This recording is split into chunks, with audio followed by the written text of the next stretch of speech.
All right, Don gives us the high sign, we're ready to go. So this is a school board work session, and I will turn it over to Superintendent Pontrelli. All right, thank you.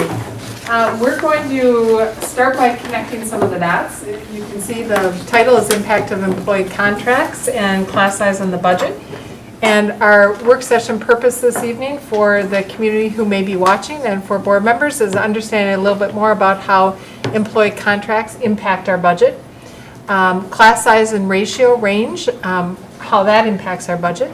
And then we have a chart for you to consider sustainable strategies moving forward and start some discussion around that.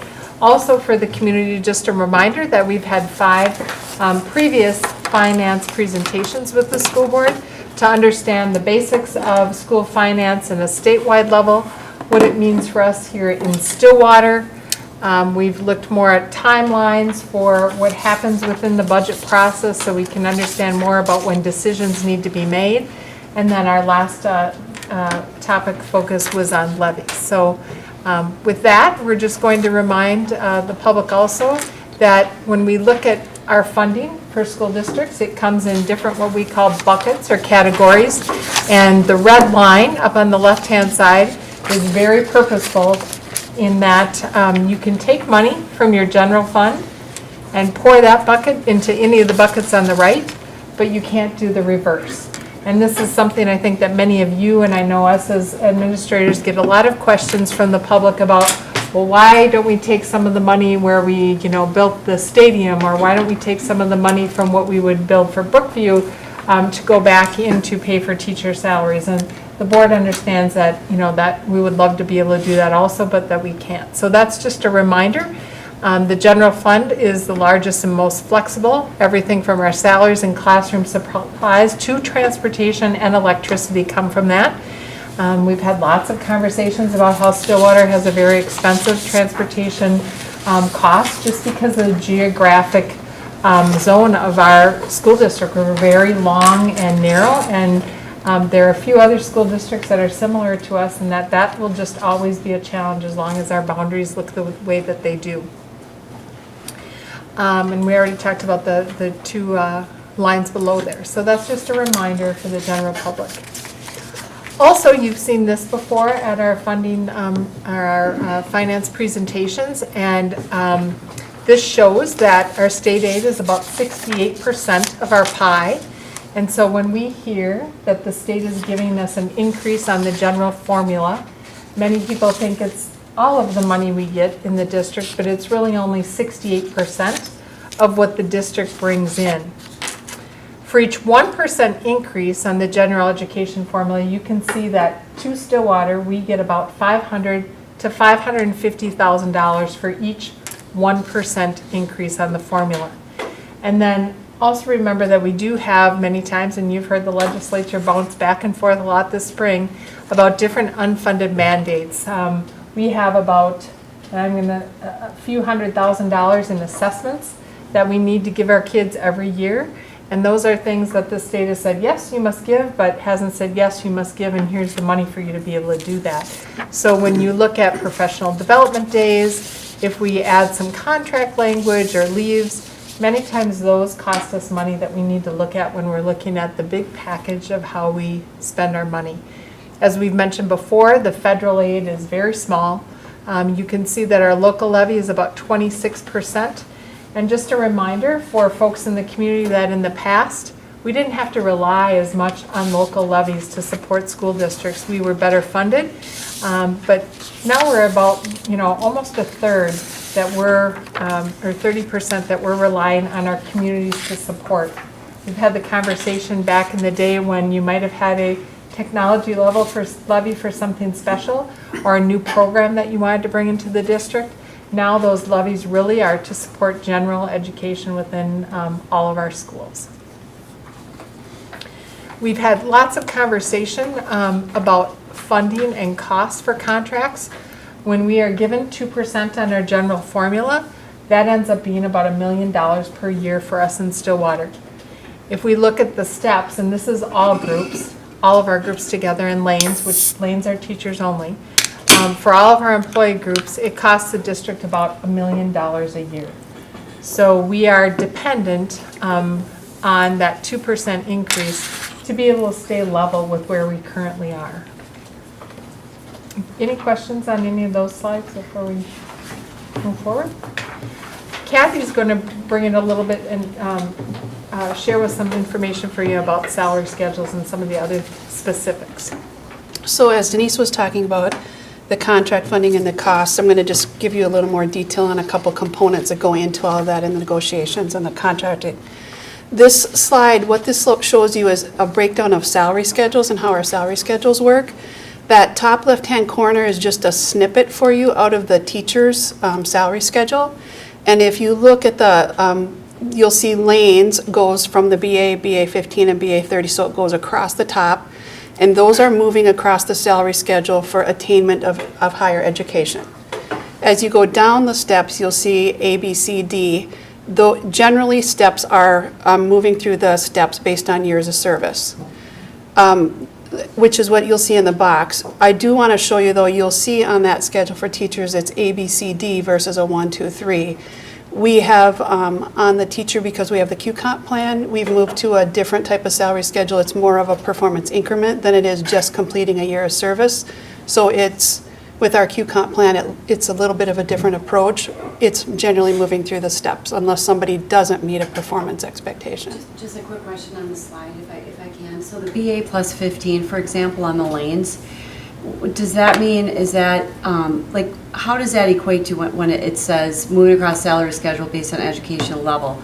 Is that like a master's degree and then a doctorate degree? Is that what you're looking at, or? Yeah, so that is a BA, which is a bachelor's degree. So it's a BA plus 15. A 15 means I have a bachelor's plus 15 credits, quarter credits beyond a bachelor's degree. Okay. And as you go across, it'll get to an MA, and then you Got go it. to the MA plus 60 is where our schedule ends. Okay. So does it go MA 15, 30, 45, 60? Yep. Is that how it goes? Yeah. And then, so if I'm on BAA this year, and I complete 15 credits, I move down diagonally, because I get a step, so I move down a step, and I move across. If I don't do any credits, then I just move straight down. So someone could stay just in the BA lane for their entire career, and that's how they get a step, or they could take credits every year, and they actually start moving at a diagonal, because it's the step down plus the 15 credits, step down plus the 15 credits. And Okay. so Yep. that's Those how are it, credits, that's not part of QComp. The step. None of the this is part of steps down QComp, yep. is QComp. The steps down are steps for each, as you go through years of service. The QComp plan, though, has a component that is if you don't meet performance requirements that are defined in QComp, you may not automatically get that step. so back to this slide. Oh, okay. Generally, You're still talking about everybody years of steps. service. Yes, Okay. generally, yes. So what Denise was talking about, that second bullet, if you didn't put any percent increase on a salary or on, during negotiations, when you say that it costs $1 million a year, it costs $1 million a year for not just teachers, but everybody. When everybody takes that next step down, that's about $1 million. It's just shy of $1 million a year cost for us. And all groups have this way, but only teachers. go Only this way. teachers have a cross. The other piece, to Bob's point earlier, is keep in mind, so this is a snapshot of, let's just say this is 17, 18. So when you go from A to B, you actually, if the board did a 2% increase on the salary schedule, in year 2, B is 2% higher than the 43.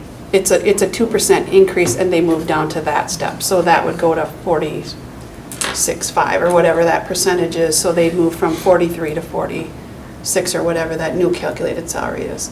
If it was a 0 on the schedule, that would be what they experience. So then how many years does each step, that's all the steps there are? No, this is there just the are upper left corner. 22 steps. I don't have my schedule. So but does 22 it equate steps. to a year? Each step? Uh-huh. Yes, basically. So it takes our teachers a long time to get to the top of the schedule. So when you say 15, are you talking about semester credits or are you talking quarter credits? Quarter credits. Quarter credits. Oh, okay. So that piece, Shelley, to your point at the bottom, that is just a snippet of the tech support level 1 position. So you'll see they only have steps that go across. So I was just trying to show you what the two essentially that's what they either look like one of these two for each of our contracts. And that's hourly on the bottom. And those are hourly employees, so it's an hourly rate, yeah. Do you have a general percentage on here, or is it further on of where, you know, like what percentage of our teachers are in the BA plus 30, what percentage are in the BA? Like, do you have that anywhere in the slide, or is that? No, I don't have it here, but we do have that we Okay. cost each time we do the contract. We have a matrix that tells us where every teacher Okay. is in the matrix. Okay, great, thank you. Well, I know George has brought this up before, looking at, is it that it takes a long time to get to the I think so. Have we done comparatives to other, like our SEC districts? Yeah, we actually have been working the last couple contracts. We had a step 0, so we took it out, so that eliminated. We have done some work over the years to try to reduce that down. Okay. I think when I came, we had 25.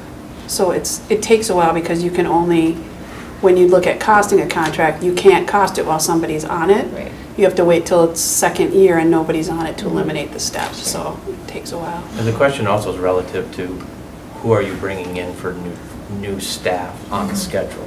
If you're bringing everybody in at a BA, step A, then yeah, it takes you a long time. If you're bringing in people with masters, if you bring someone in at a master's degree with 6 years of experience, they're already starting farther down that schedule than someone new. So we count their years of experience Up elsewhere.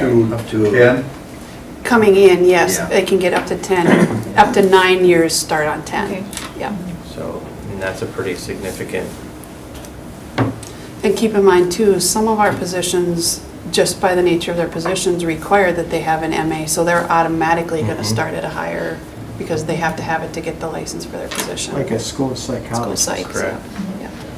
And are we still at the higher end in terms of, you know, teachers that do have more education, have been in the district longer, so Yes. therefore, you know, salary and benefit just Yep. actually cost more? Kathy, I've had people say to me that we're one of the highest paid district in the state. Does that hold up?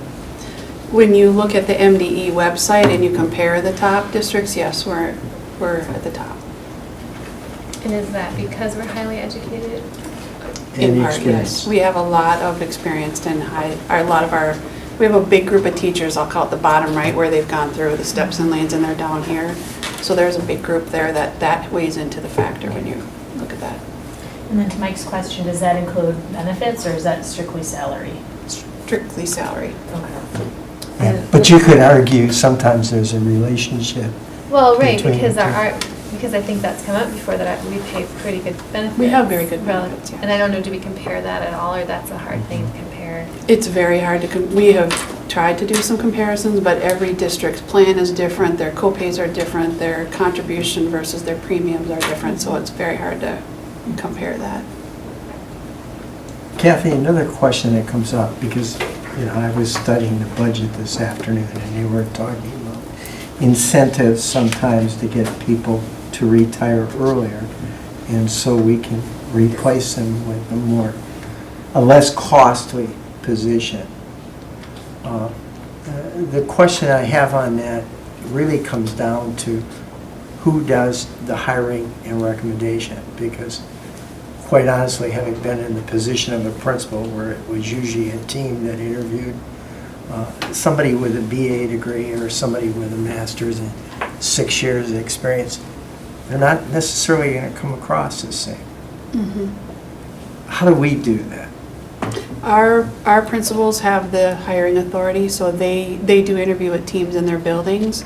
But as a general rule, the recommendation from the team goes to the hiring administrator and they make the final call as to which candidate. Because they'll check references and all of the background checks and all of that they bring into that perspective then and make a decision.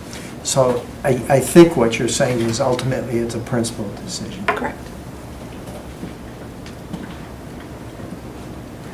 Any other questions on salary schedules?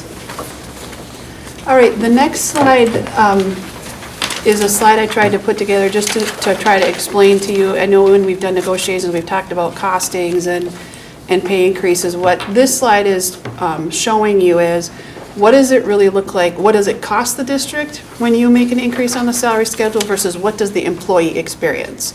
So if you kind of follow with me, that first blue box is the actual cost to the district, and keep in mind we're looking at a 2-year snapshot.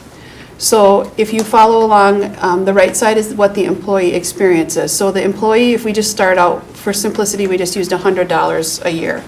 So the employee starts out in base year. So what we do is we pull all of the data on all the employees and create a base, so we have a starting point to calculate from. And then the second row, these are just made up scenarios, but if year one was a 2% increase in salary, the district then would do a 2% increase on the base of $2. So that increased cost over base is $2. And then in the employee experience, they experience the same thing. It's an increase of $2. They see an annual increase in their pay of $2. The second year of the costing, though, when you look at the district's perspective, is the new rate is 102 times 2%, which is 104.04. So the increased cost over the base year, because we're looking at a 2-year period, is a $4.04 increase. So the total increased cost to the district, because you have to pay that $2 increase in year one, and you got to pay it again in year two, plus the increase in year two, is actually an increased cost to the district of $6.04. The employee sees, I got $2 the first year and $2.04 the second year, so I got $4.04 over 2 years. So as you can see, what it looks like from when we cost the models for negotiations versus what an employee experiences just looking year to year, it looks like, well, the difference is a $2 difference because we pay the same $2 year one and year two. They're just saying, I got an increase over year one. You follow me? So when you say employee experience, you're saying what they see. What they see. How they feel. How they feel when they're getting their pay increase. Well, and maybe explain the contract that we're currently in where you backloaded, then that wouldn't be the case. Correct. So when you backload a contract, you then would have your new salary would be $100 and there'd be a zero. And now you've not spent the $2 in the first year, you now have more to spend in the second year, which is where the backloading kind of, when there's parameters and it's easier, it gets a little bit more on the salary schedule when you backload it. Because you defer the cost for a year. Because then what happens is that impacts your base costing for the next round. So your base stays a zero increase to base, and your full amount you have to spend, you now spend in year two, and you haven't paid a compounded cost on that first raise. And is this year 2 that we're in, or is this still year 1? This is year one, we're just finishing. We have one for 6 of the 8. This is this end of first year. And we have 2 contracts, the paras and the community ed, that are still under the original set of parameters that you set that I will be bringing in June that we're just wrapping up, so. So then you start, in fall with trying to settle the next group, or when do you start that? Depending on where we are. Some of them we've done earlier in the fall and got them done. Most of the time it's the spring. Like we started in March with paras Okay. to get done for June. Okay. So typically, when we say there's a 2% salary increase, we're talking without steps and lanes. So this is I mean, all- that's common. Yes, Yeah. yes. This is all on top of the couple previous slides, because a couple previous slides were just about if you didn't do anything. And it's not just teachers, it's everybody that has a contract. They make those steps. Anything you add in a percent increase is on top of those steps. And do you ever calculate what their overall percentage is then? Using the steps and lanes and the whatever amount they get? Our costings of when we do negotiations have everything in it. So if you've probably heard the term roll-up costs, so when we do the base, that includes roll-up costs, which are automatic. The steps and lanes are in the roll-up costs. If there's insurance, for example, where we say if single's fully paid and single went up 10%, that's in the roll-up cost. Those are all costs that they're there without doing anything to the contract. So do staff get a sheet saying, you went up this percent? Or do they just see the 2% and that's all they see? Do they see the increase in benefits and the? So we are, Assessment. for example, right now we're doing open enrollment, and there is information in their enrollment materials that says, this is the total premium, this is what you pay, and this is what the district pays, so it's laid out that way. I also believe that one of the things, we switched to a new company this year for our enrollment, that employees have, I'll call it a benefit statement that says, here's what you get and what's paid for you by the district. So it kind of lays out on an annual basis, you pay this and your employer pays this. not in a percentage, but, Right. which that is new, we haven't had before. But what you could do is add up all those individuals and you get a total cost package this year as compared to the cost Right. package last year. Yep. Any other questions on this piece? All right, the next slide, I know Bob and Denise in one of the past presentations has talked about when you, this is shifting now to class size, because remember the factors that are impacting your budget are your salaries, your contract negotiations, and your class sizes are two huge pieces of that. So this kind of gives you, if you're thinking of that perspective from the contract cost, this gives you more information on if you decided to make some changes to class size, what that would look like. So on the left, what I gave you is, this is our current staffing ratios at the elementary level. So that middle range, or that middle row, it says board staffing ratio, that's your board staffing ratios that you have in your budget. The left side is a low side, which is essentially, it's 4 on each side at the lower levels and 3 on each side at the top. And so when we do staffing, that board ratio is what drives our calculations. That high end is what we maintain to stay under so that we don't go over the top of that range. 3 up and 3 down, like up to 28 on that, or just 25.42? That is your high range right there. It's not higher, okay. Well, so yes, what we have been, this last couple of years, we've stuck to that range and tried, if it went over, we added a section. Okay. So right now, we're watching if there's one that's a .08 or something over, we're watching to see if that drops or goes down, and we're watching each time we update enrollment. And how long has that range been for on either side? I'm gonna say like 8 or 10 years. Which, sorry, Shelley, could you repeat your question? Did you say how long I has it asked been? how long it's been for on either Okay. side, because I know when the board made the decision to change it, but I didn't know how long that. Yeah, at one point, the board increased the class size on the upper grade levels.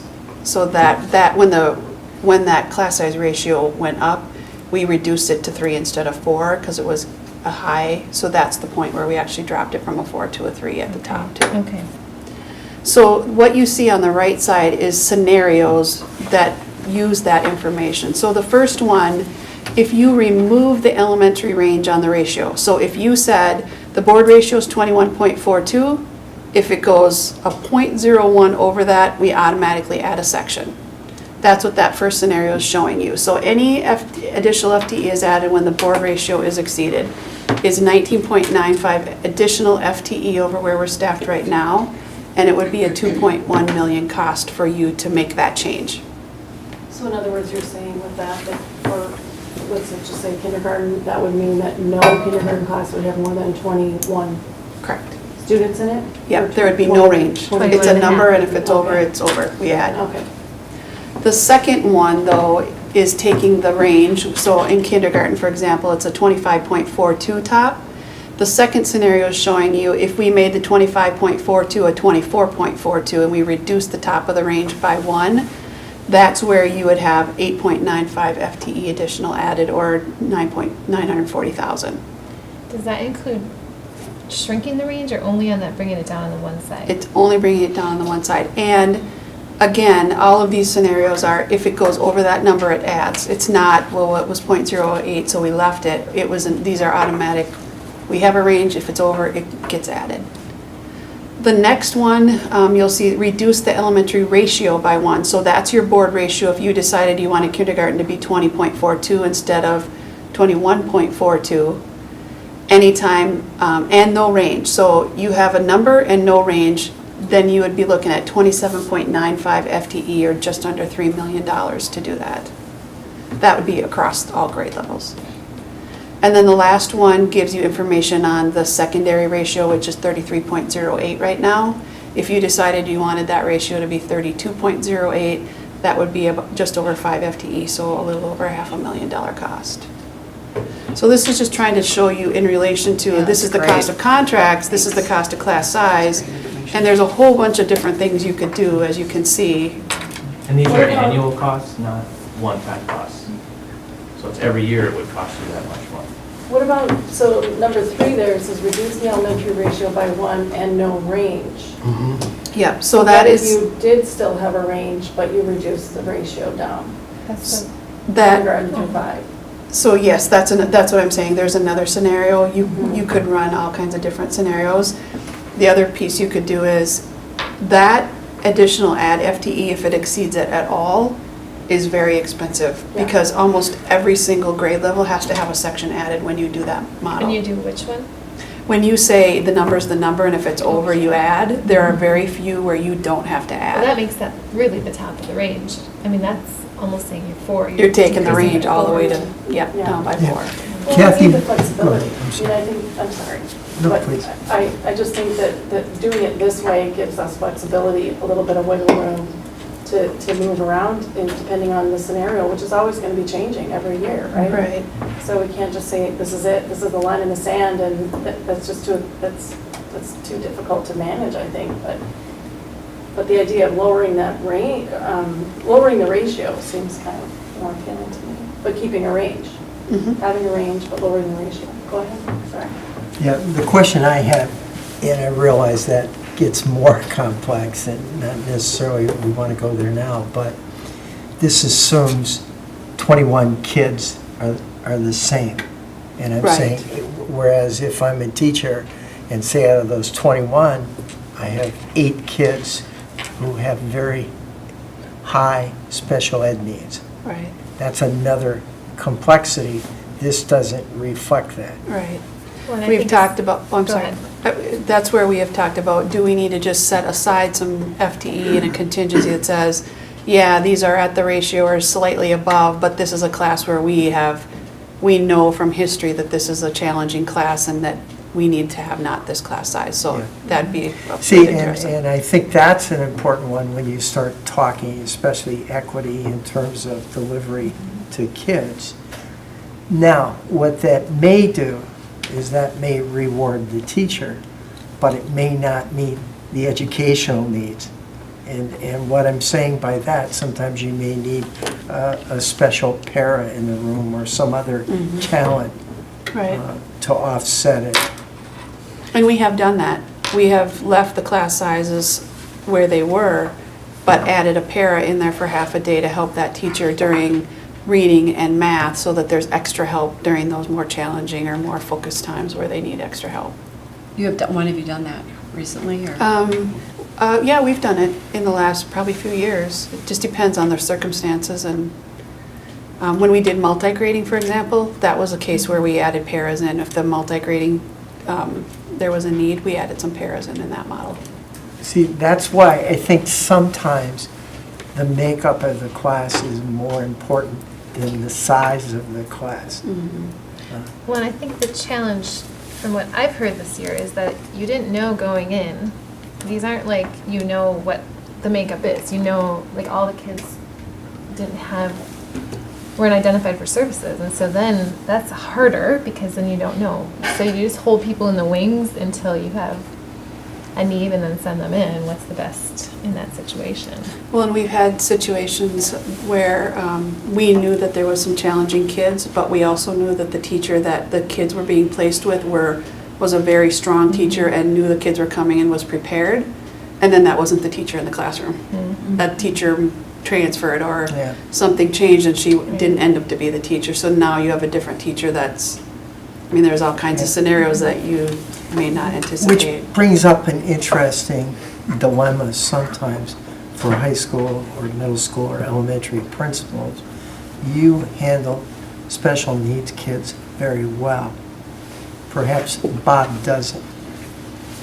And so you get rewarded for that by getting higher intensity in there. So I'm saying, now I realize that's a challenge to deal with that. But don't you think a smart principal gets his staff, all the fifth grade teachers together and talks about that openly with them rather than just say, I'm sticking Jennifer and we're gonna let Shelley because she's not as strong? I mean, to me, a smart principal would say, let's get the teachers together, here's our challenges. Now, what are we gonna do about that?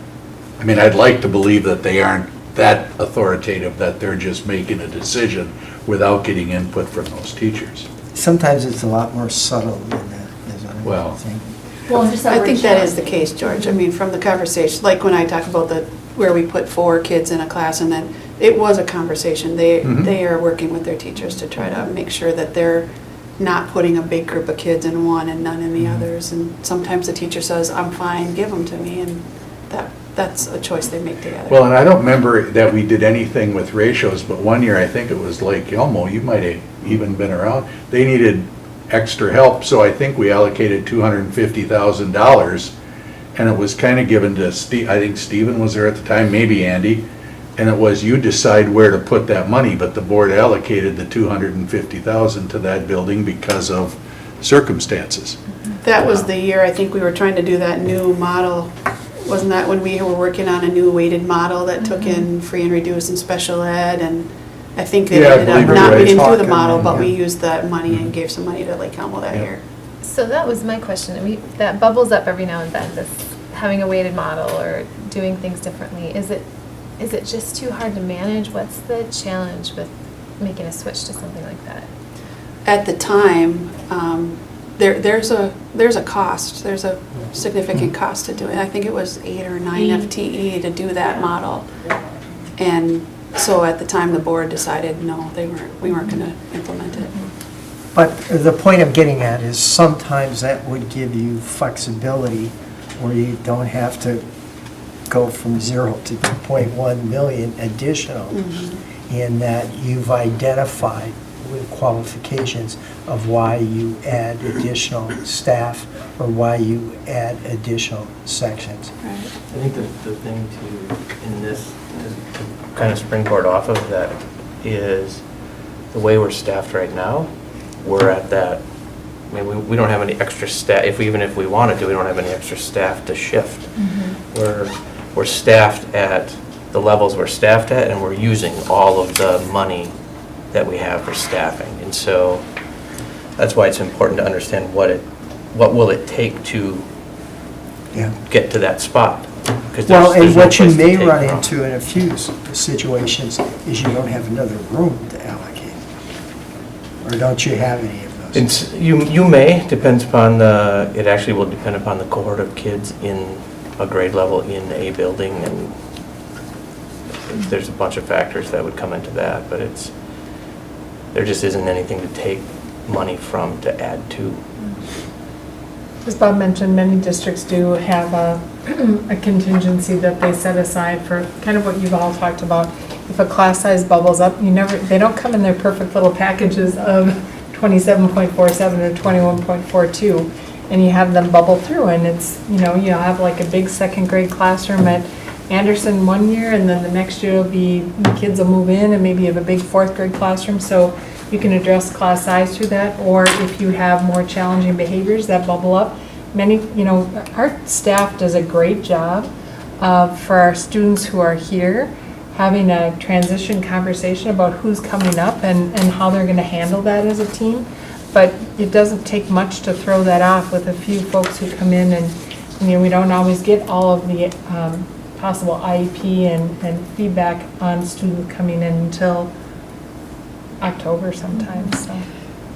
Is there any way that you could put some sort of a number on weighing this type of scenario versus, kind of to Mike's point, some more flexible extra teacher support in classes that need it? Because I'm of the mindset as well that, a 30-kid class over here doesn't always look like the same 30-kid class over here. So if we're, fixing or adjusting on both, maybe it's not needed over here.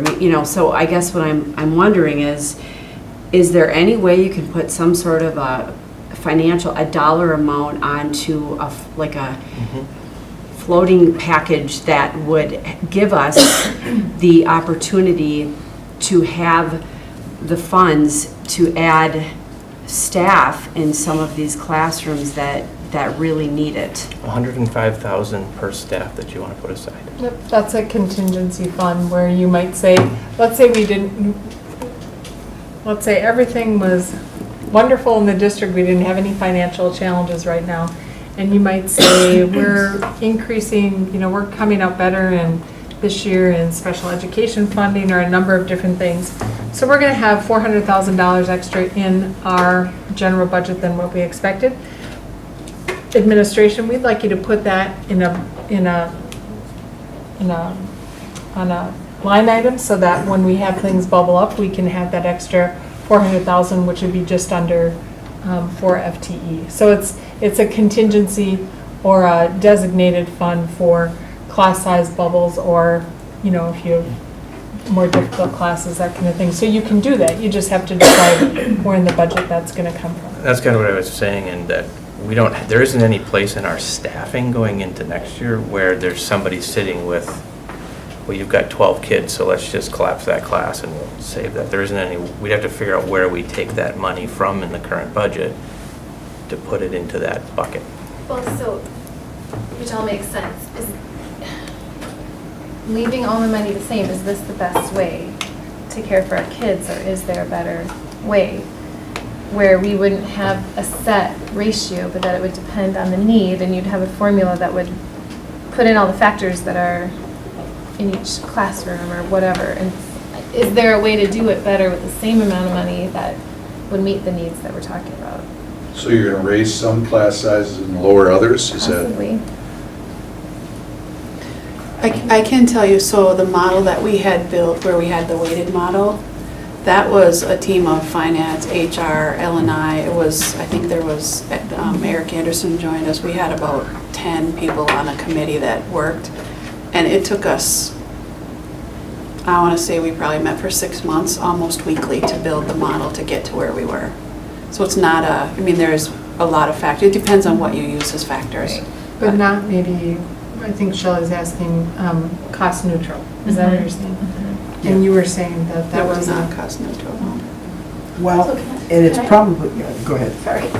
I just want to get a little clarification. So the very bottom one you have on here, reducing secondary ratio by 1.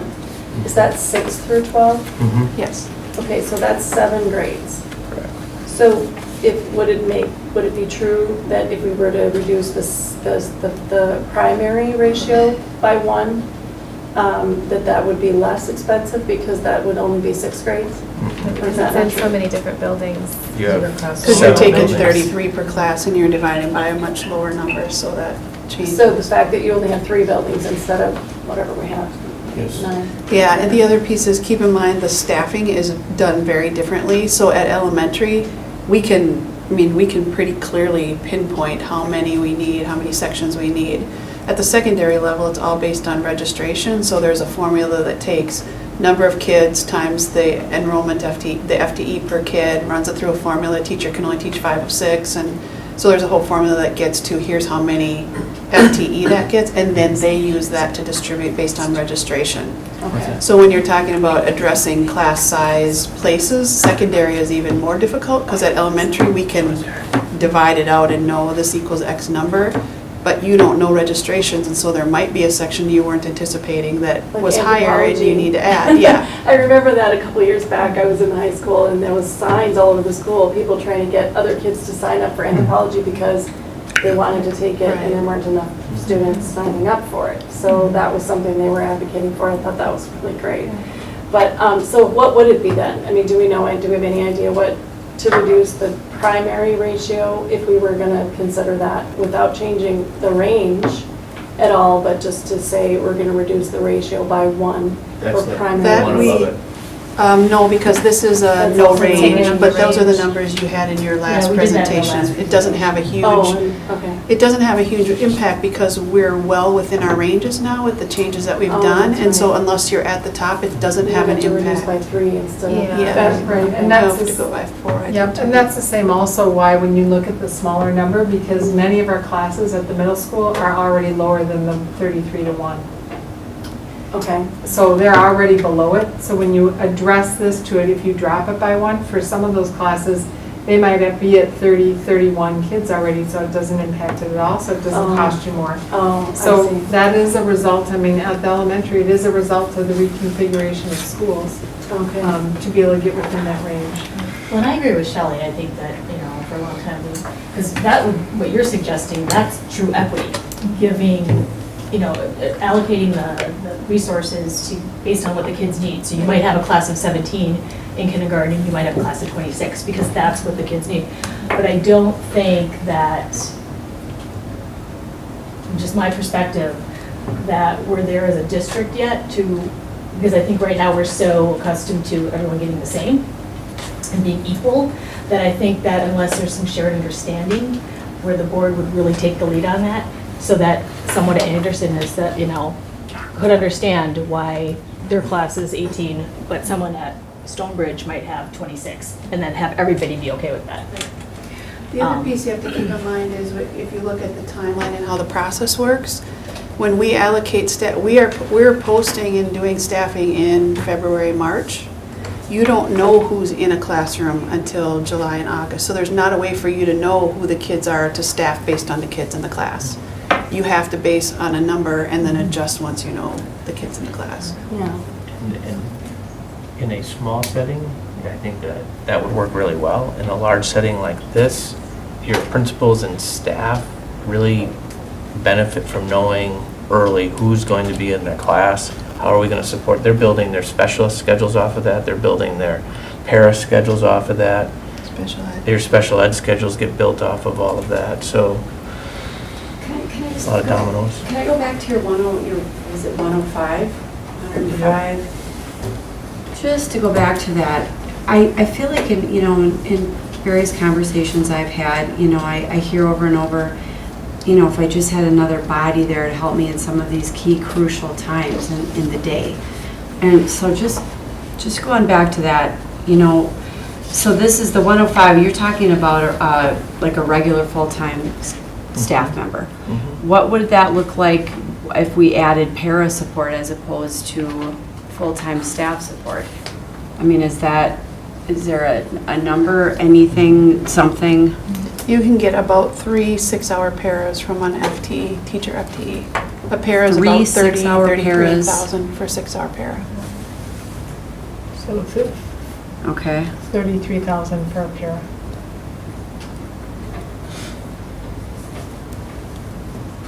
Okay. So that 400,000 that Jennifer was talking about earlier, that could be taken from our general fund. We'd go below the 5 or 4 or 3 or whatever. If we voted for Q-Comp, we could allocate 400,000 of that potential million to this for the following year. I mean, those are places where you could get it. Can we use Q-Comp funds to decrease class size? You could use Q-Comp Spend less funds from the general through your fund. agreement with the SCA to pay for things that are getting paid for out of the general fund. And then that by domino effect would free up money in the general fund. So I want to go back to what we were talking about before, because that puts a little wrench in if we don't know who the kids are, so we can't staff that way. But would it trend well enough that we could anticipate what the classes will look like, so we can anticipate the need of the staffing, or is it? I think does it we change too do much? anticipate, Shelley, to the extent that we can. Remember, though, we don't keep kids in the same classrooms each year, right? Mm-hmm. So when you mix kids and change it, then you sometimes have new dynamics, which you're always going to have. You're always going to have that, right?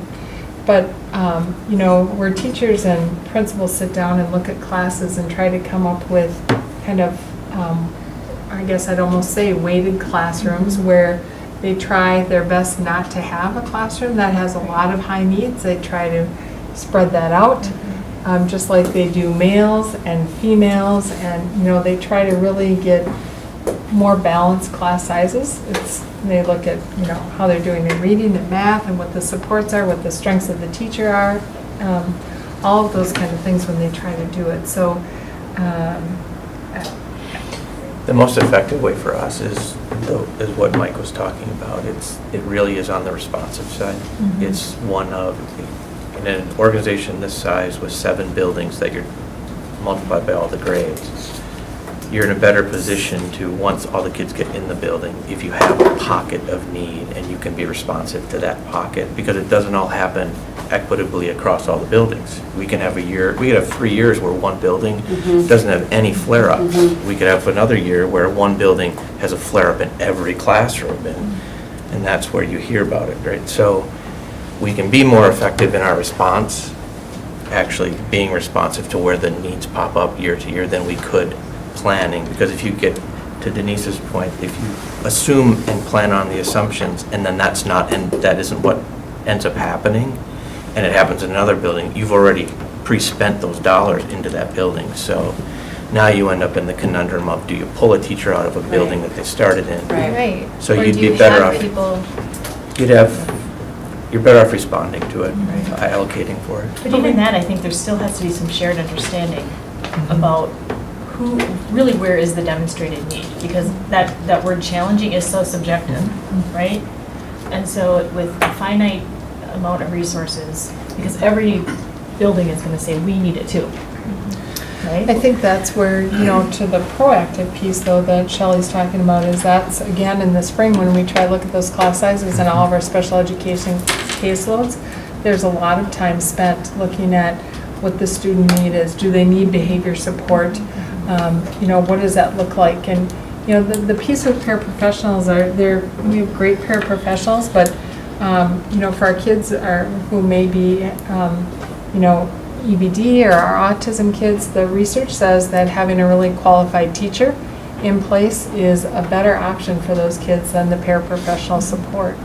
And part of that is you're trying to help kids be independent learners and not always have someone be by their side. Now, we all know that there's cases where you need that and that gradual release of responsibility so kids can be more effective. But the whole goal of special education is that eventually kids aren't going to need that extra support. Is there some parent was asking about the ratio for the GT program? They said it's much lower than this. It's 1 to 25 is the number we've used for GT. Oh, okay, so I guess it's not that much lower. so And that's It pretty is, much what they're, it is. because they're 4th and 5th, so the range could go as high as 30, but they're at 25. They're at 25, oh, because yeah. we don't have enough students or because we capped it at 25? That's where we've capped them.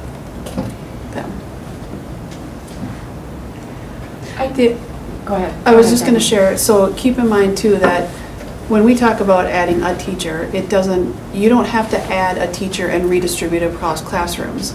So for example, at Afton one year, I believe, we took a full-time teacher and just added a full-time floating licensed teacher to a grade level who then floated to classrooms and did math and reading. So you can add the FTE, not redistribute the kids, but target where you have that teacher provide assistance as well. So there's different ways it doesn't mean just add a section and redivide them all out. Yeah, that's what we did 2 years ago. So if I hear you right, what you feel like would be best is you just had a pocket, or if you could just hire a few extra teachers to be kind of on the wings, ready to step in when needed, rather than make significant changes here. I think we wouldn't hire on the wings as needed. I think we'd wait till the identified need. So, but then that challenge, because we keep hearing it, is that it's hard to find people. Yeah, I would not say hard to find general education teachers as much as some of our special education, the school psychologist, student advocate, those are few and far between that are coming out of colleges, universities, or moving between districts. Those are more some of the hard to find positions. I think generally we can find good, and I probably really shouldn't even say that because there's fewer and fewer people going into education. So it's not that it's easy, but I think it's different. The last few years, though, I think part of it, like we had one year where we added a teacher during workshop week, and so we have been working very hard to say, by the time we get to mid-July, we either are adding or not, so we're not waiting till we get closer. we're watching numbers, but we are not waiting to the length that we were before. We're getting them in there earlier, so we don't have as difficult a time getting them filled yet. Or putting the teacher in the situation where they have kids Where they're coming coming a day. in, they're walking in. Kathy, one other dimension that strikes me that's not necessarily financial, but it's a real one that comes up, and that is, are there things that we do so that certain elementary schools don't end up with a very unseasoned staff and others do? In other words, like, there's a big transition percentage-wise in the building as opposed to a place that's much more stable than that. So when we did this transition where we shifted people around with the closures, we did a lot of work to try as principals were, rebalancing out their teams to kind of look at the whole picture and make sure that we had experienced and newer and people with these kinds of strengths and those. Now that we're kind of, everybody's settled in, we're back to our teacher transfer process, so teachers can apply during the spring postings to transfer to whichever buildings you want, so that starts to get a little more disrupted than it might have been when we kind of did the reset with the transition. And see, that's where I'm getting at. If you, as an administrative team, looked at a situation and there was a building or buildings that tended to get an imbalance, do you have tools in your toolbox to deal with that? No, we don't have right of saying. I was gonna say, I don't think we have the contract yet. Which I'm saying can be a real issue. The principals have the ability from their pool of candidates to pick. Like if I have a team that has real young, inexperienced teachers and I have a candidate, 2 candidates and one is experienced, to pick that more experienced person to bring it in, but not as a general rule to say no or not. And they can do vice versa too. They don't have to go with the most veteran teachers. Seems to me, I remember, and you do too, when we had that goofy, nobody can be hired making more than this amount of money. Principal had to come to the superintendent. Well, yeah, but to me, if I've got 3 fifth grade teachers with a lot of experience, again, the principal working with that team should say, you need a little youth for some good ideas. If you've got 3 people in their first year or 2, then you should look a little bit further along in that salary schedule and say, you need a little experience to go with those first and second year teachers. That to me makes more sense than saying, here's your dollar amount, don't hire any, because then I think you do get that type of imbalance. I'll leave the dollar amount, but the kind of situation I'm looking at is, we talked about the unusual, and you do have the flexibility and power if this particular class or classroom or several have a lot of disproportionate numbers of high-needy kids, you've got some flexibility there. Not a lot, but some. I'm looking at if, for example, I identified elementary and say, you know what, last year there was a lot of turnover here. This year, we've got more turnover here. And I'm saying, what kind of tools? And I think you've given me the answer. Not many. Right. And like Stonebridge, for example, was a building where we had huge numbers of new staff. I mean, I would say 3/4 of the building almost was staff that were new to the building. And you don't want to tell a teacher not to go, because you want the teacher to go where they're happy and they have the right to transfer And to they'll do a another better position. job, So, theoretically. right, Yeah. you end up with newer staff that aren't as experienced. And Or how do you convince somebody who's a very masterful individual to go someplace right. with? Yeah. It's a tough balance.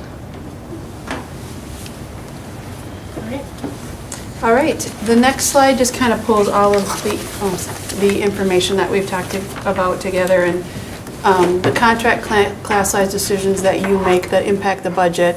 We talked about the contract parameters.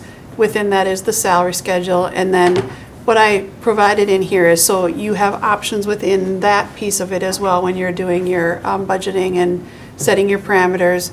The salary schedules can be improved. You can increase the salary schedule and or allow steps and lanes. A soft freeze, I don't know if you've heard the term before, a soft freeze would mean they're allowed to move through the salary steps, but they would not, the salary schedule would not be increased by a percentage. And a hard freeze is no increase and no movement. So you're on a BA1, you stay on a BA1 for 2 years. The other piece that goes into the contract parameters, just don't forget, is there's benefits that are in there. There are costs that are automatic increases because of previously negotiated contracts. And then there's increased costs as we go through each of the plan years and we look at our renewals every year and our premiums go up, whether or not the district contribution increases or not. And are we 85/15? Is that it? We are almost, by 2019-20, all groups will be to 85/15. Because remember, we froze groups that were above until they got there. So we've got another contract that the pair group will be froze till the second year of their contract. And then I think in that last year, everybody's at 85/15. Am I right on that soft freeze that there are still pockets in the salary schedule where there are like 3 years in a row where somebody wouldn't, it'd be the same figure? So Yes. in those years, the soft freeze would be a hard freeze for those folks. Right. So a soft freeze wouldn't be for everybody, it'd be for some. They would move, but the salary doesn't change. Right. Correct. What is that? Can you elaborate on that? Be So for some, the what? teacher's contract used to have longevity, where you'd, after 10 years, then you waited till you got, I'm making up numbers, That's fine. you got to 10, and then from 11, 12, and 13, you didn't get any increase till you hit a longevity step at 15 years. Okay. So those longevity steps were added and just rolled into the schedule. So now what it is if you go through the steps, then you get 11, I'm just making up numbers, 11, 12, and 13 is where a longevity used to be. The salary's the same and you don't increase till you get to 14. So there's places within that schedule where there was some, where you can step, but you won't have an increase on the salary. Some of those have been, it's not as clear, I mean, so Yeah, some it of the looks cells funny have in changed that, over yeah. time, but yeah, there are some where it's not changed. Have we And been- some of it goes by contract year, where if we have people on those steps that wouldn't have got an increase, we've adjusted that cell of the schedule, for example. So it just depends on the contract year and how it all fell out. Have we looked at, again, comparative with the benefits, if other districts are at 85/15, or if they're looking at 80/20 or different splits, looking at what's going on nationwide in healthcare? No, I haven't done a study that way. Would that be easy to do? Is that a huge, massive? You would have to be able to collect all of their actual, what their costs for their premiums are and what they pay for every plan. Couldn't you just call them and say, hey, do you do 85/15 or 80/20? You don't know that the design's the same. I mean, when No. you call and get a dollar figure, if it charges you $100 to take an ambulance and you $1,000, okay, well, should one of those cost more than the other? So unless you have knowledge of the plan design, and I think you said deductibles earlier, it's hard to compare the same plan. The amount of money is one thing, Right. but without that other information, I don't think that's, Because there's also, keep in mind, so there's some districts, for example, that only have high deductibles. They might have 3 high deductible plans, that one has a $3,000 deductible and one has a $10,000 at the top, and so they're different. Then you add into that, we have a VIBA that we contribute. We pay a good majority of our deductibles paid by the VIBA. Then you have to look at their VIBA, and so there's just a ton of pieces when you try to compare insurance that when we've tried, it was not effective data. Does a high percentage of our staff and teachers opt into the insurance? So it's Yeah, well-valued plan and a high percentage yeah. utilize We have it. a lot of our employees Okay. use our insurance. And it just, and I mean, everybody deserves it, but just looking at, like, we don't get insurance anymore from my husband's employment, and I think a lot of places have gone away from that. So should we be looking at not going away from it, but cost savings there somehow? And I know we did a few years ago where they had the Cadillac thing that you went away. We had to do some pulling back, but When you are doing that with the 85/15, that over time has shifted more cost to the employee to pay for their insurance. We have, with our plan design changes with our insurance committee, because, you know, we're looking at how do we keep the premiums down and the cost to the district and the employee down. We have made changes to increase the deductible for employees. So we've done those kinds of plan design changes and things within our plan to try to control costs. The last section of this is just the information that we talked about on the class size and your options within that as you're looking at your budget.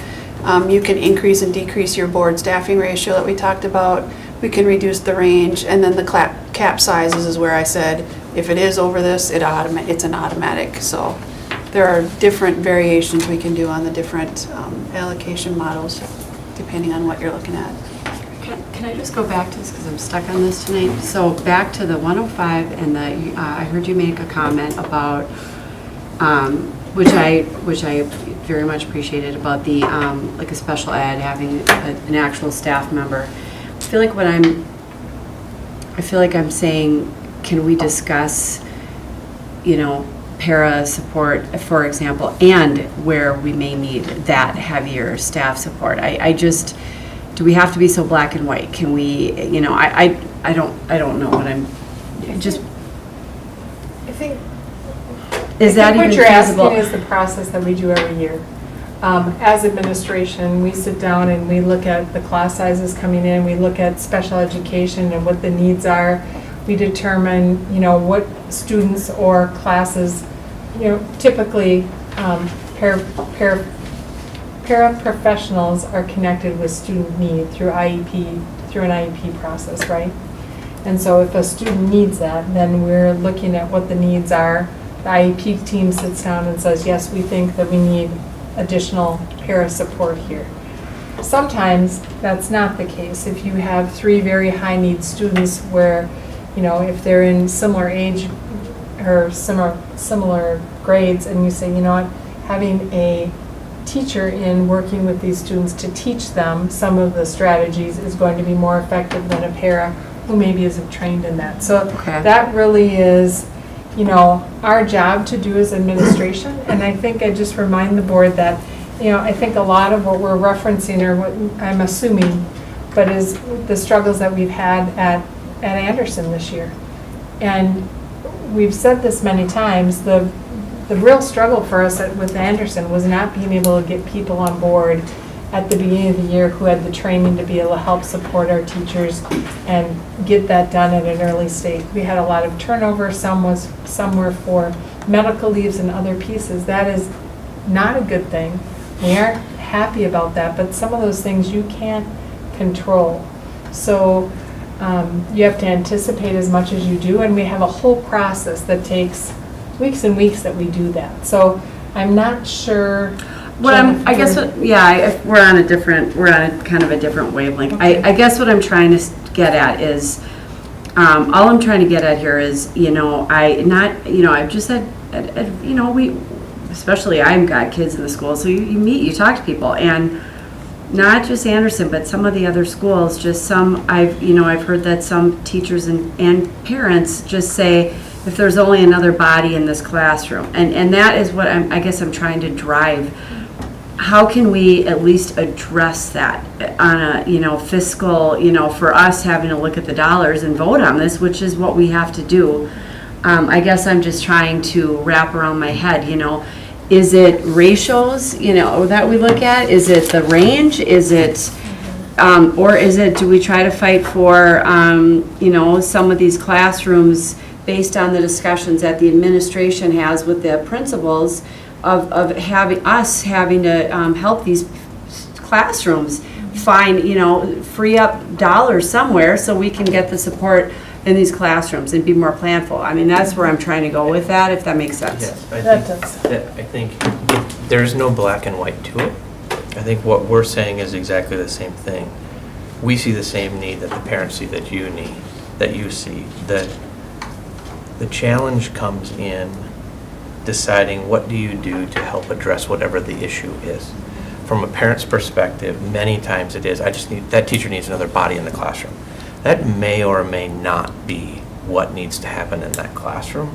It could be something totally different. It could be not just another body, but a trained person in that classroom to help whatever it is, because is the situation that there are just too many kids that have high academic needs, that's what's going on? Is it a situation where it's a normally sized classroom, but there's 3 kids that behaviorally are really struggling and you need something there because their needs aren't being met?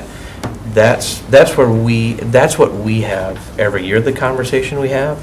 I think to the point of this conversation and back to, we need to figure out where can we come up with some flexible dollars. Right. So that right. when these pop up, we don't have all of our staffing money spent. Exactly. So we can address it to the level it needs to be addressed. And we know, right, that, we know that class size, reducing class size won't necessarily Nope. help a bit. So what is the thing that is going to make a difference? And that's why we need to be able to, we need the flexibility and the gray area to be responsive, because you have all the variables, right? Not all teachers are created equal, not every class is created equal, the building, the support staff, you name, there's all the variables that come into it that you have to weigh out and then respond to.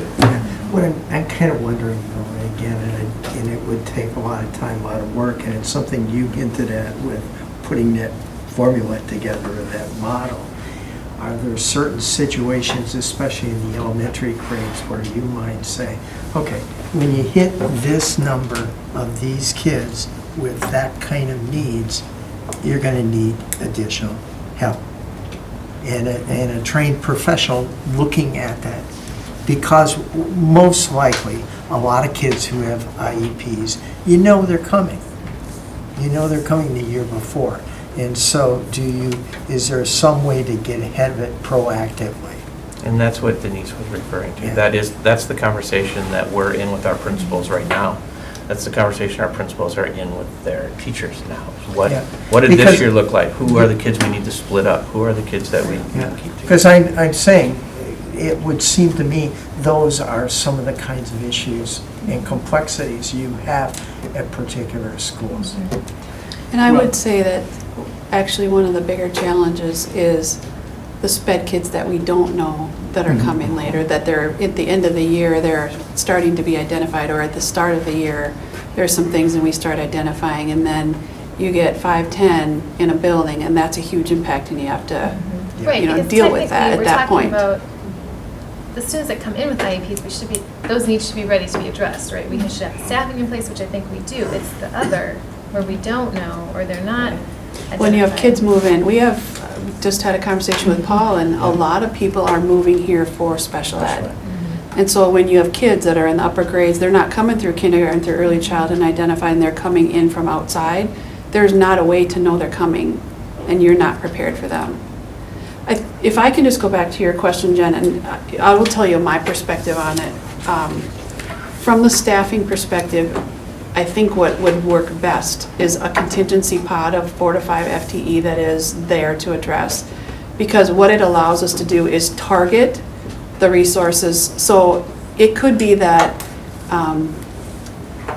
Stonebridge Elementary has an hour during the day where, for whatever reason, kids just decide that's the time of day that they're going to act up, and we can add 1 hour of para time that address that hour, and we can do it an hour at a time. We can target where we put it and where we need it based on what's happening, versus saying we're going to add a teacher at Stonebridge to help with this problem. We don't really need that. We need to fix 8 to 10 on Tuesdays or whatever, and we can target it that direct once we know where the issues are.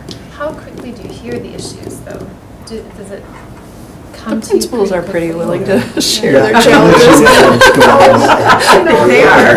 Before we do. But I think a lot of our staff really try to handle it Mm-hmm. for a long time on their own, and so I just don't know how long does it, that they try to handle it, and then the principal tries to help them handle it, and then finally it gets to you where they're. Well, part of that's the process, right? For students, if we don't have if they haven't been identified yet as special education, or we haven't gotten their files, St. Paul's known for not getting things to us too quickly, then you are in limbo until you get those. And if they haven't been identified as needing extra support, then legally, we have that process that we have to go through, hence due process, right? Every child is due having a process that they get all kinds of support and interventions before they are labeled special education, because the odds are not good. Once you're labeled special education, not a lot of kids leave that. And so, the federal government takes all of that very seriously, and all of us do, right?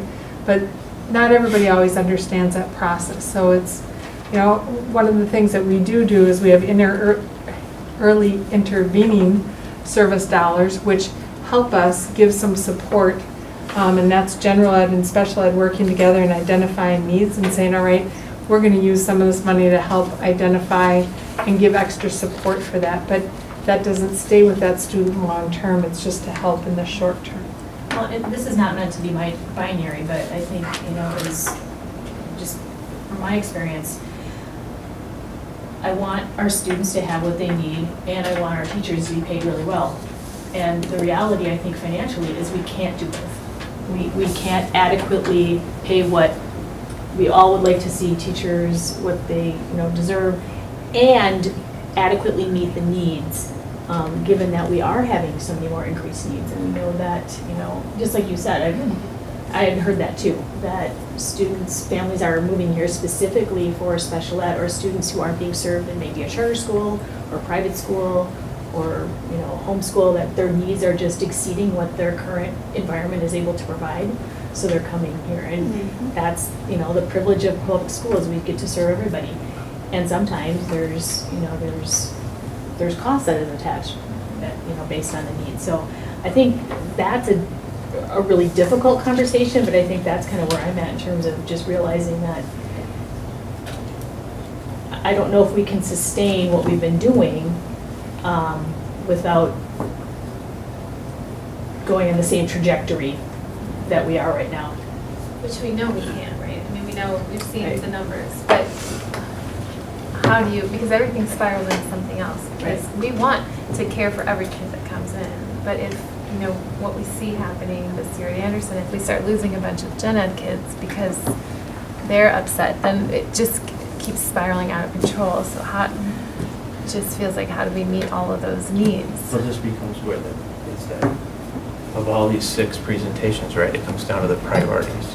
And it's really no more difficult of a situation than to what Paula was talking about. There's only so much money in the pot, and if this is a priority, you either have to not spend money somewhere else to pay for it, or you got to figure out how to bring more money into the system to pay for it, because what we're trying to explain to you is we're throwing everything we've got at it, and this is what we've got. This is... Which kind of leads to our next slide. Yep. And so I can move us to that. But another example just of that is, Paul, I appreciate the comment. The other piece is, we had a community member come and talk to us today about our sub pay and how she really wishes we'd be paying what South Washington is paying right now, because she can make $8 more a day in South Washington. And to be honest, Kathy and I met with her, and it was a little frustrating because all the conversations we've had are, how do we get more perks for our subs? Our main thing is we need a teacher in front of our kids in the classroom.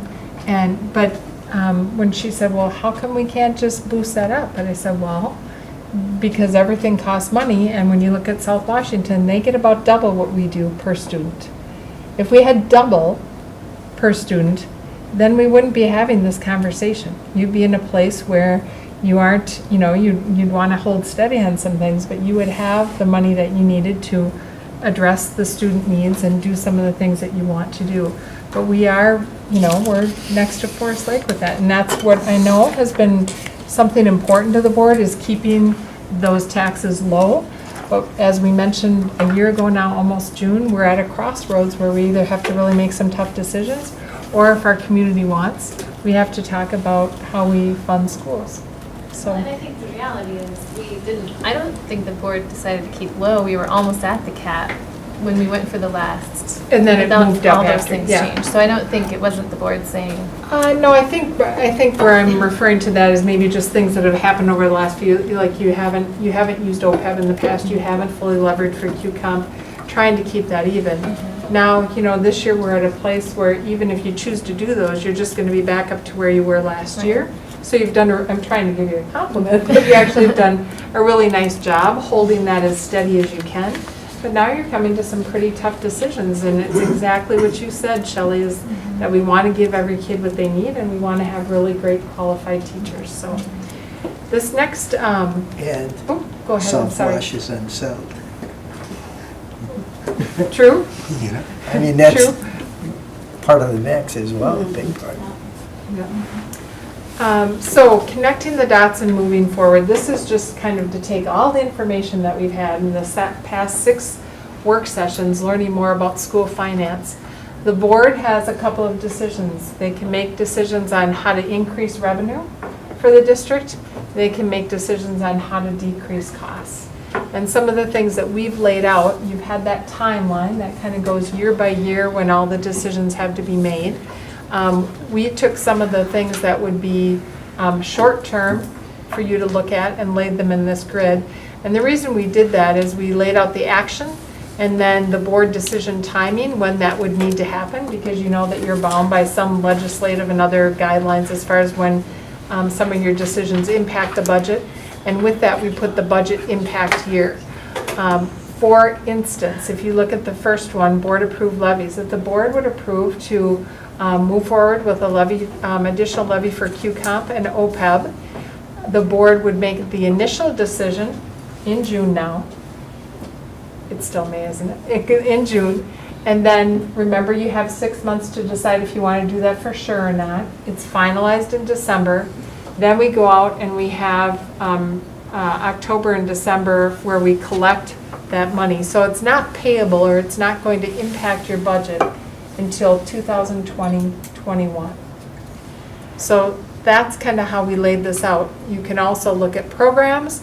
If there are programs that you want to change what they look like, that discussion would have to happen in September, or the decision would have to happen in September to impact the next school year.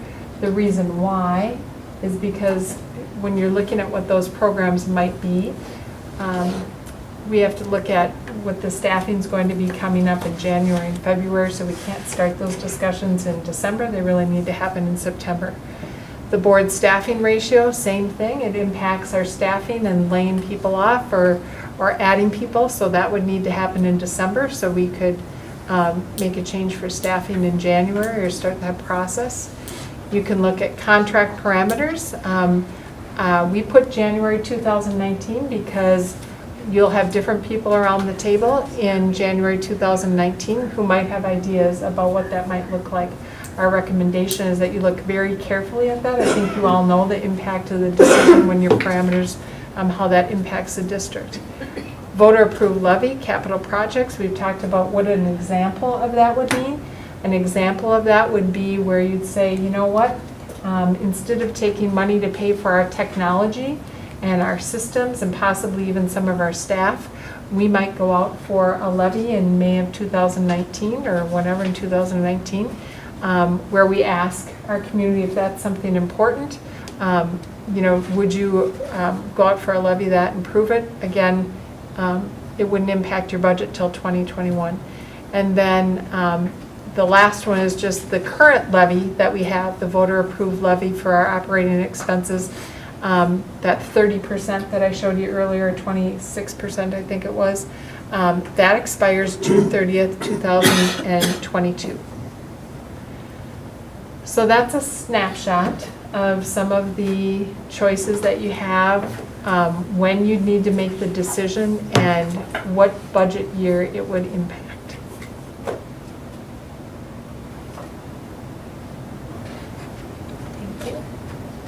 When you say program, programs there on the second one, 2018 September, say we wanted to look at programs and address it, what would be the process? I mean, I'm just trying to wrap my arms around that, like programs. Fourth grade orchestra. Well, No, it'd be You know what, I just, That's We don't where have is- to. yeah, Yeah. right. yep, No, that's what Mr. you're talking Judge, about. you're It's a just- reduction of expenditure, right? So what you do is you end up going through a process of trying to figure out what programs and to what degree can you pull back on programming so that you effectively put more money back into the budget to use for something else. That's what that means. Right. But I think, somewhat related to your point, because when we were going through, and Tom, George, and Shelley, Mike and Shelley remind me, or correct me if I'm wrong, but because when we were going through all of the decisions that were part of the bold discussion, Because I remember some of us asking, okay, what if we just eliminated all sports, all music, and it still wasn't going to save us enough? It really is larger decisions where you're going to get, per se, the most bang for your buck. When we looked at how much do we That's a good point, thanks, Paul. how much do we support athletics and activities? I believe we're at like $680,000 as a district. So if you Okay. said no more, Right. anything that we have, Right. the kids and families are going to have to pay the full cost. We aren't going to subsidize. I know you won't say that, so, but if you would say that, that would still only save you $680,000.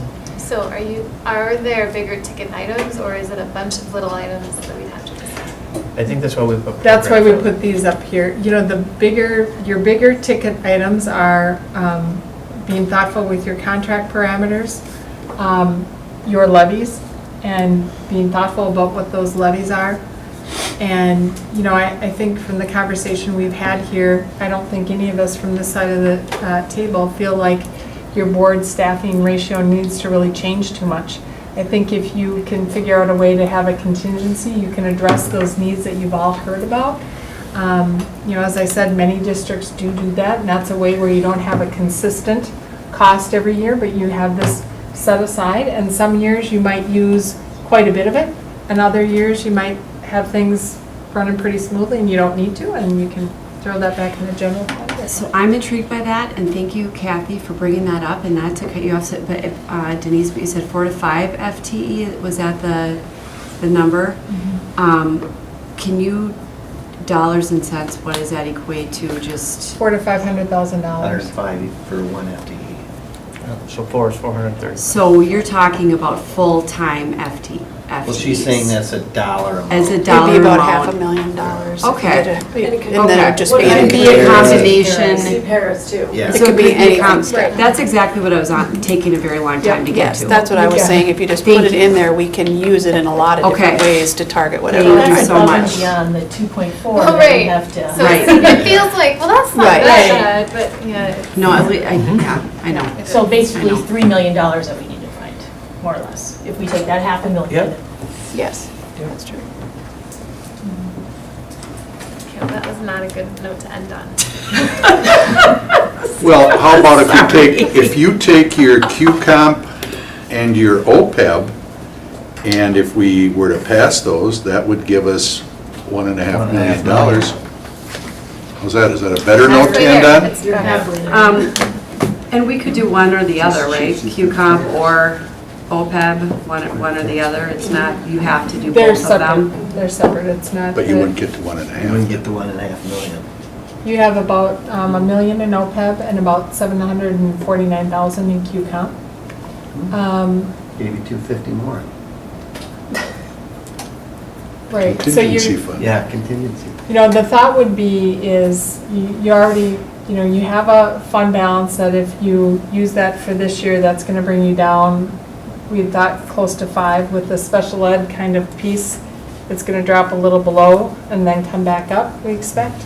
But then it's your next year, so that's where approving the Q-Comp and the OPEB, to George's point, would help with that. And then you'd have a little bit more you'd have to do.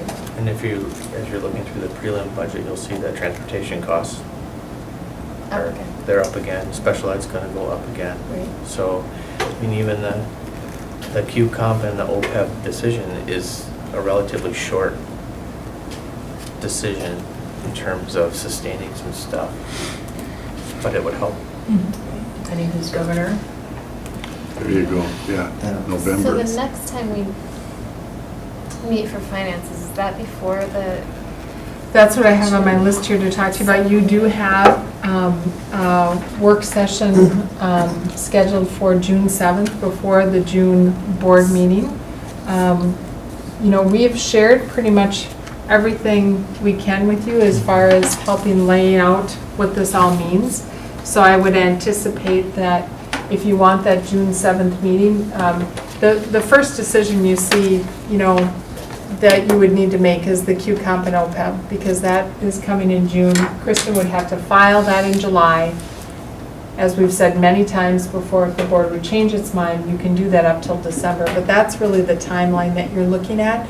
These other things, you have some time to discuss what that might mean looking forward. Like anything, it's usually not one, it's kind of just like a portfolio that you have for your financial health of your family. It's not just one thing, it's probably many things that you're looking at. I'm sorry, Sarah. Oh, yeah, no, I didn't want to interrupt. Why isn't it that the QComp and OPEB decision, those are decisions we have to make every year? Correct. So why wouldn't that be for the following year? Why wouldn't that be for the budget impact year if a decision was made now, and finalized in December? It would get collected In after October. tax season for 19. Wouldn't it count for a budget for, like in a revised budget for 1920, not for the following year? 2021. Instead of 20, wouldn't it be 1920? It's collected in 1920. We can't use it till they collect it. So they collect, you make the decision in December, and then it goes out in, The tax, it would be yeah, collected the as taxes. two different, Right. May and October. Yeah. May and October, so October's done, then it's ready for you to use the following, probably, But that would still be the 1920 school year, wouldn't it? It'd be Well- July of, but then it turns to fiscal year. It's not, it's available then July 1st, fiscal year. So we don't actually see the money until July. Right. Isn't the QComp, I'm going to ask this 20 times, but I'm going to just, the QComp was initially a grant. Is that accurate? And we added on to it because we liked the program, or is it a sustainable, because here's where I'm at. Is this one of the situations where the QComp is, we really like the program, so we kind of added on to it and we started taking out of our general fund? Or, why is it not sustainable on its own? the way that the QComp plan is designed. So the QComp plan is a set amount of money that comes in. Mhm. The QComp plan that we have set up includes paying for people's salaried positions, both on the QComp. So you've got your QComp leads, and then going into next year, you've got 4 instructional coaches. And then, so that's what that portion of the QComp plan pays for, along with some other stipends. Well, every time people's salaries increase, that increases the cost, but you only have a set amount of money that you bring in, which is based upon the number of students that were in the district, the October 1st count in the year prior. So it's essentially it's a fixed income. It's more fixed or less. forever? It doesn't have any inflation? The only inflation it would come into is if you have an increase in kids, or if you decide to levy for more on the QComp. The same is true if you have a decrease in kids, then the money coming in decreases. And what does QComp cost the district? That's what you mailed us. Yeah, so right now it's, for us, based off the original plan, if I have it right, it's, it'll be one instructional coach, it'll be the mentoring program, and some change. Is that right, Kathy?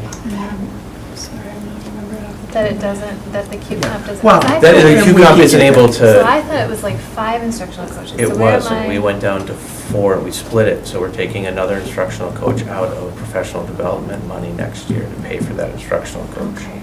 Okay. And second question, and again, I've got the figures, and I think you've supplied them to us.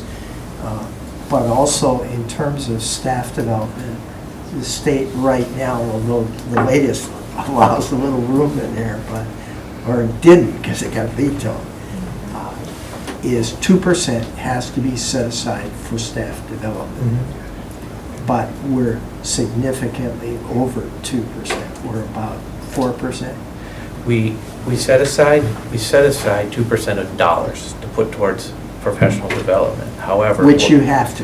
Which we have to. What we don't include in that technical figure is the amount of money that it costs to pay for pulling all of the teachers on a day for professional development.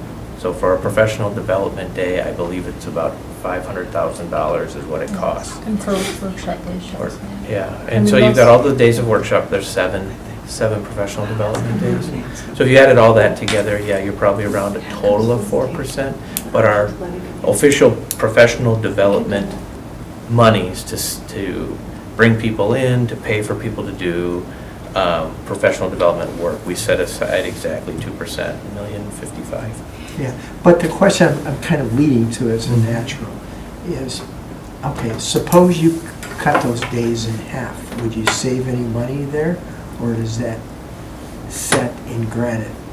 You wouldn't save money on the days because now you still have to pay those days in contract. So those teachers are contracted for those days. So you're You have gonna to spend the change your money for contract. one way or the other. So you'd have to say maybe those are student contact days now and not professional development days. But you still have expended the dollars. Okay, so one other option could be, not for next year, but for future contracts, is to have less contracted days that go toward staff development. I suppose you could bring that up at contract negotiations. I don't know where that would go, because you have to meet the 170, well, you gotta meet the 1,022 hours for your high school kids, so you gotta have those many days and whatever plays into that. But you said lessen the number of professional development. Yeah. I think you're talking about lessen the number of days. Well, so on the teacher's side, if you lessen the number, your teachers are contracted for 192 days right now. So are you gonna have less days in the teacher's contract? And then what do you do for salaries? Because do you keep salaries the same for X amount of days? Now you don't gain anything. Well, then, I don't understand, it's like if they're already paid to be here, and it's in their contract, then where's the cost coming from the professional development? That's who you charge it to. So you pay the same amount per day, but if you use staff development funds to pay for one of those days, the general fund didn't pay for that day then, it saved the general 2% fund. Buckets, okay. Yeah, buckets. It's Okay. budget accounting shifting. Okay. It's cost the same either way. So I think what you're trying to get at, is there an opportunity somewhere in the realm of professional development for us to save money? Is that another decreased cost opportunity somehow? Is there a way to think about it that way? Is that what you're trying to say? Yes. Yeah, that's what I was thinking too. It would actually be using staff development dollars to pay for the staff development days versus general fund to pay for staff development. That's what you're saying. Because what we end up Okay. doing is 4% for staff development, because that's what we charge it to. Charge you to. Okay.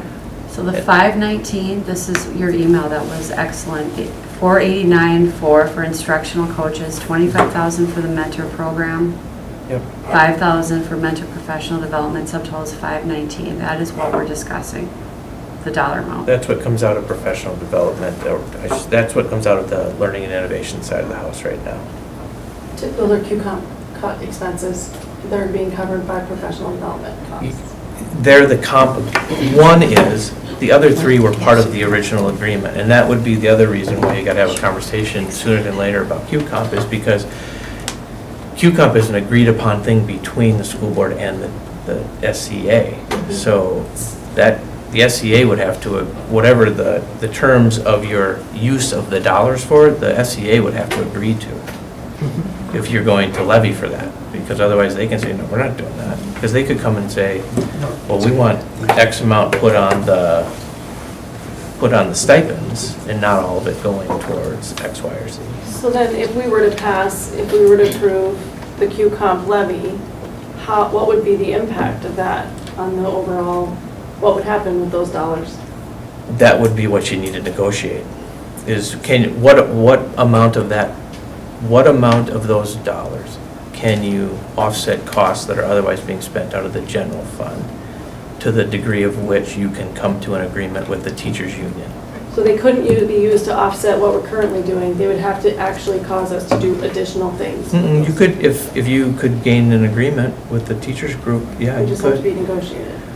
So So you've what got we 700 probably- and some $1,000 left on the table, roughly for QComp. If you were able to say, we need 400, we're gonna go for the max, and we want 400,000 to cover what's getting paid for of instructional coaches, that's gonna get paid for out of the Q comp funding, so all the instructional coaching gets paid for out of Q comp, and then whatever's left over is agreed upon to do whatever you're gonna do with it.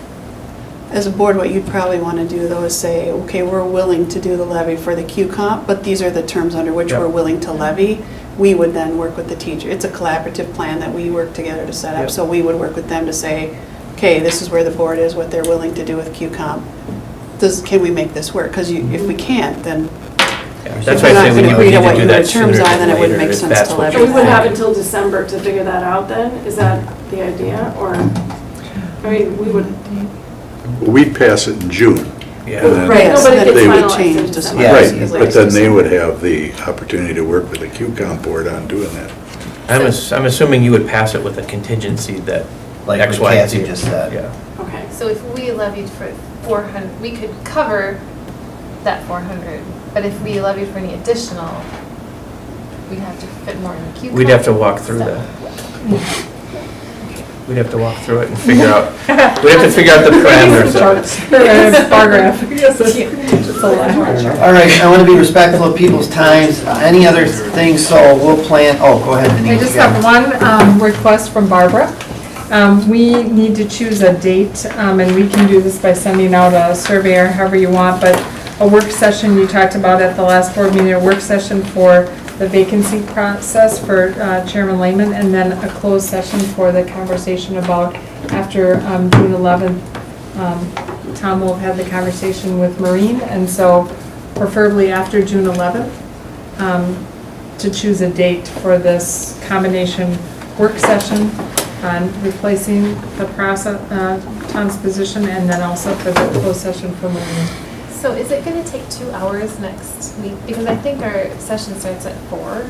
Is that I think 4:30. Oh, you mean you mean on the 7th? right? We set that aside, that's really for you, we have no. So I wonder if we could do, because whatever conversation we're having, I don't think could be that one. Could we do the It's application? 4 o'clock. The replacing the vacancy process then? I think your session's 4 to 5:30 with a Yeah. move over to the board Right, at 6, so it gives you time to move over and do that. so the 4 to 5:30 is here, and then we move over to the city hall. Could we do the whole thing over there? We can Because share I with mean, Barb, that try, see if gauges we the can time as well. get that What spot. Shelley said. Do you want so currently we have June 7th before to have more conversation about finance and direction. Do you need any more than that, or are you all good? I'm not sure what you're saying, if you want it to be about finance, or if you want it to be about the process. Originally, I was thinking if we have 2 hours, if we moved it there and we have 2 hours, we could do an hour of both. You I have an hour don't and a think half. we need two, well, but I'm saying. Didn't the finance working group recommend that? What did you guys think? I mean, Well, Do no, we I need think another hour? the reason why we couldn't be, I don't think we could get access to City Hall at that I time. have to believe there's a reason she doesn't have us Yeah. there. Yeah. I think Cassie. But I'm wondering, Barb, and 'cause I'm like, we're- that's right. if we're voting on the OPEB thing, I guess personally, I would like more information about just what you said about that contingency, like what that looks like. And maybe we just do it that night at the board meeting on the 7th. Unless everyone's there and is clear on what the contingency looks like. I think what all I was trying to say, Paul, is if you're willing to do coupon, but you're doing it for X, Y, Z reason as a board, that's what you would want to know when you establish that. so is that on the agenda for the 7th or for Right. the? 7. Do we need more time? Do you need more time? Well, and I can also just talk to, I can ask some We could questions post as, individually. we could post as finance, and we could post as the process, and you can see How it goes. how it goes. And I'll see if Barb can move it over there. She typically does if we can, so I'm wondering if they have something going on, but I sure can do that. So you could post it as all three, couldn't you put Marine in there too, or is No, that that- not We won't timely? know, we won't We know won't until. know. Marines, yeah, Till not the till the 11th. 11th. After? Okay. Yeah, so you're still, The first two ones aren't closed, right? Right. Right, so the only one that would need to be closed is the marine discussion. and that won't be until after the 11th. So this would just be another work session on finance, and process? Process. Okay.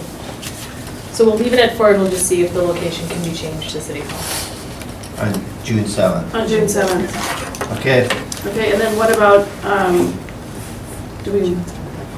do we want to wait on when we're going to talk about Marine, or do we want to just see what happens Do you want after to the choose a 11th? date or do after? want Well, we to have a choose learning we have a session on the learning session on the 13th. 13th. We could post that as a closed meeting. Yeah, let's do I'm not that. going to be here. Oh, So, Although, I'm wondering if there's some way I could call in. Could you do that in a can. closed session you just though? have to. You just have to post it where you are. Yeah, I mean, is And there you a way still to are do supposed to be in a that? closed place, but I don't know how closed session works. yeah, that's that for an way. open meeting. I don't know, I don't maybe know we can about ask that. Maggie if that's possible. Sure. Otherwise, are you gone that rest of that week? Yeah, Okay. we're gone until the 17th. How about Can on we the push off? 18th? The 18th would work great for me. Monday the 18th? I'm out of town, I fly back. Oh. So could we, is it too long to wait to before the next board meeting on the 21st? Is that too long? I don't think so, because I mean, we were kind of accommodating to them. We were hoping to be sooner than June 11th, but no, Bill and Lon were not able to do it till the 11th, so. So you're doing it June 11th? Right, Aren't we meeting for demographics? Oh, Yeah, but you're but Sarah's both- Sarah gonna can't be be there. Yeah. Okay. So we should just have a So we closed could just session after maybe the post it meeting? on the 21st for the closed session. Okay. Before or after? I like it after. It's up to you. Got it. Great, thanks, everybody. Thank you. Thank you.